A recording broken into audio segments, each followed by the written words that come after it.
Art. What's it good for? Well, according to Alain de Botton, plenty. He says art can help us find happiness, forge good relationships, and come to terms with our own mortality.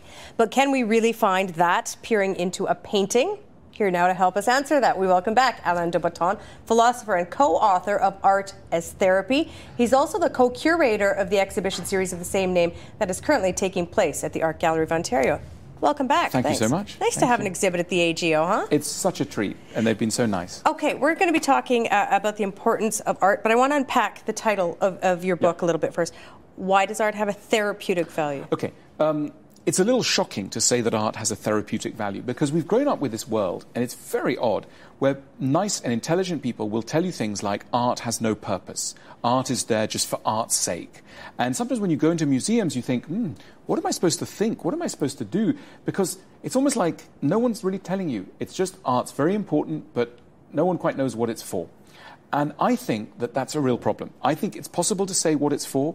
And the argument put forward in the book is that art is to be therapeutic. Now, what does that mean, therapeutic? I don't mean like lying on the couch 5 days a week and spilling out your childhood. I mean therapeutic in the loose sense, like we would say a vacation was therapeutic, or reading a book was therapeutic, or seeing my mother was therapeutic. So in other words, generally enhances life in a huge variety of ways. Anything from, will deal with a little melancholy to may make you deliriously happy to, may lend some interesting thoughts. I've got a kind of rebalancing theory of art. The art that we love contains, in a kind of concentrated form, many of the qualities that we need, but we don't have enough of in ourselves. And so by getting close to that art, you feel back in touch with it. So even though people will often resist the idea that art is useful, it is actually useful. And it sounds odd because we've just allowed ourselves to fall into this trap that art's kind of got no purpose. For most of human history, art was very closely identified with a purpose. During the Christian era in the West, the whole point of art, all those beautiful altarpieces, etc., it was all made as propaganda for the church. Then there was lots of propaganda for governments. Then there was lots of propaganda for individuals and wealthy families, etc.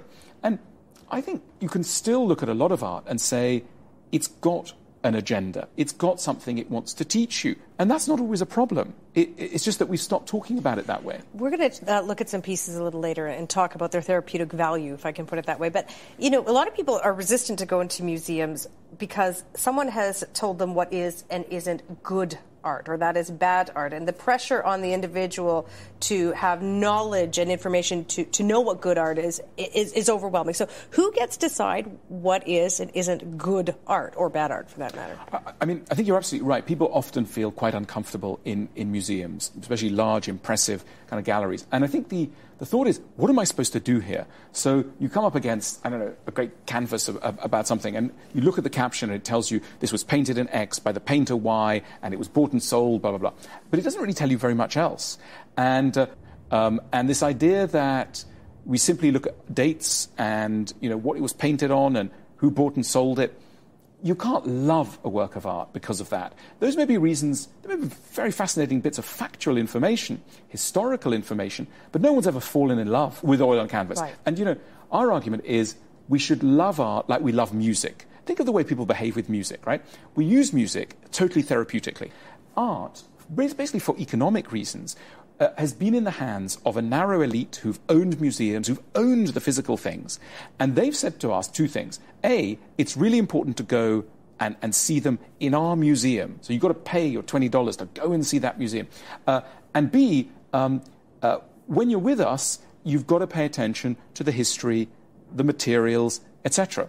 And that's almost killed popular enjoyment of art. So we've really, I think that organizations have really lost the plot on explaining art. Names like Rembrandt, Picasso, they're familiar to all of us. Why are these artists so particularly important? A lot of it is accident. Why is the Mona Lisa the most famous painting in the world? It's arbitrary. It's got to do with quirks of art history, money often, etc. And the story behind the story behind them. I want to bring up a painting. This is called Woman with a Spade. I've actually never seen this. What therapeutic value does this have? Well, one of the functions of art is to help us to care about other people. So in the history of art, there are some key moments where artists have put on the agenda certain very important injustices, but also just issues. And they've got them on the agenda not by reporting factually on them, but by doing so by reporting on them in a way that stirs us as emotional creatures. Appreciate your time. Thank you. Lovely to meet you. Thank you so much. Thanks for being here.